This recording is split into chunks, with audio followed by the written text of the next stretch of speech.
I'm going to be honest with you all. I'm honestly surprised that they not only made a Deadpool movie, but they also made his first big screen appearance a really good movie with barely any connection to any previous X-Men films.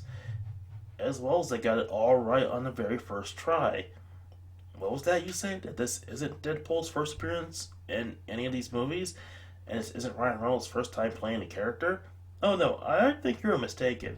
Yes, Ryan Reynolds did play a character in Origins Wolverine who was named Wade Wilson, who was given the title Deadpool, and was experimented on by Weapon X. But let's be honest, that wasn't Deadpool. It was just someone pretending to be Deadpool. While Deadpool was in the background laughing at all this crazy ass shit the whole time. That's where he was, people. He was in that corner to the very far right that you can't see because there's a red pixel. But let's just not talk about past mistakes and let's talk about this fan fueled film and the first wholeheartedly good X movie to come out in so damn long. Seriously, you think they'd be able to do it after First Class, but it still doesn't happen. So yeah, let's take a look at Deadpool. And is it me or is it funny that some one of the better movies that they came out with in some time drops all of their world building and all of their storyline stuff in order to make a fun movie? You you think that's telling of what they should do with another X Men film? You think they would understand that? So Wade Wilson is dishonorably discharged from the Special Forces, and afterwards spends his time earning money working as a merc for hire in New York City. You know, he roasts up the right people for the right amount of money. During this time period, he meets and falls in love with a former escort named Vanessa. However, when he's diagnosed with cancer, given when he's diagnosed with cancer, he's given the offer to join up with a plan to awaken latent mutant abilities within people, promising that they could use that to help cure his cancer.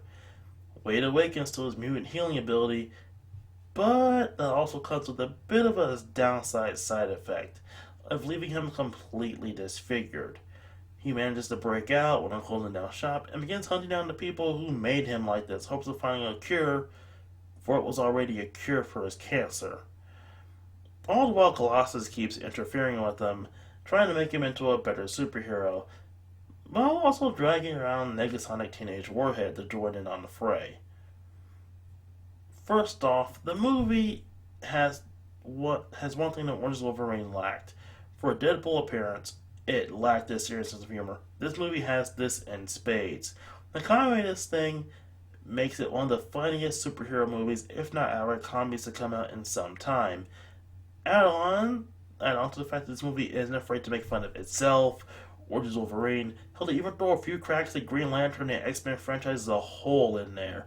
This movie understands Deadpool is like 40% self-deprecation, 60% deprecating everyone else around Deadpool. Hell, they even make fun of the fact they don't have that much of a budget and about how Colossus is pretty much just a CGI character and that he's the only X-Men that they can afford.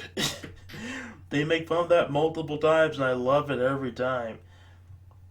Now, in terms of comic comparisons, it's pretty well done, albeit a lot simpler because they cut out all the Lady Death stuff, a lot of the Weapon X stuff. No, the fact that Deadpool has Wolverine's healing factor, they cut all that out and just make it Deadpool's innate mutant ability. I guess the Lady Death stuff was cut so they wouldn't step on Marvel's toes about the character, concerning Thanos and all that stuff. It's honestly just one of the more annoying things about the whole movie contract world. But as for villains, Ajax is a long-running Deadpool villain who, at one point, even managed to break out of hell itself just to come back and mess with Deadpool because that's how much they hate each other. Honestly speaking, if Francis shows up again in Deadpool 3, having broken out of hell just to fuck with Deadpool, I honestly would love it because that would totally fit the spirit of the character.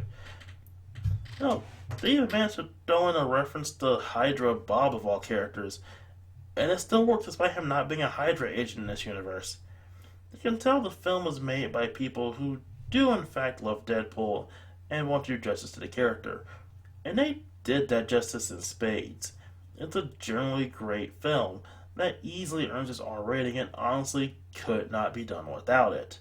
You know that feeling when you have an horror movie that honestly they just removed one or two swear words and just took out one instead of boobs, but make a perfectly fine PG-13 or so movie. No, this movie deserves and earns its hard R rating.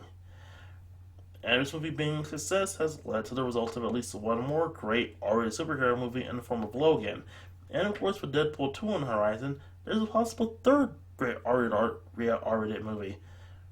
So overall, if you're a fan of Deadpool or just like funny movies that have great action scenes, this movie is 100% for you, and you should go see it immediately. I also kind of want to talk about the marketing campaign for this thing. Due to the fact this movie came out around Valentine's Day, they made a lot of movie posters for this movie. They made it look like a romantic comedy with Ryan Reynolds, and I love each and every one of them. This movie had probably one of the better marketing campaigns I've seen for a movie in some time. Again, I just love so much about this movie, I can't help it.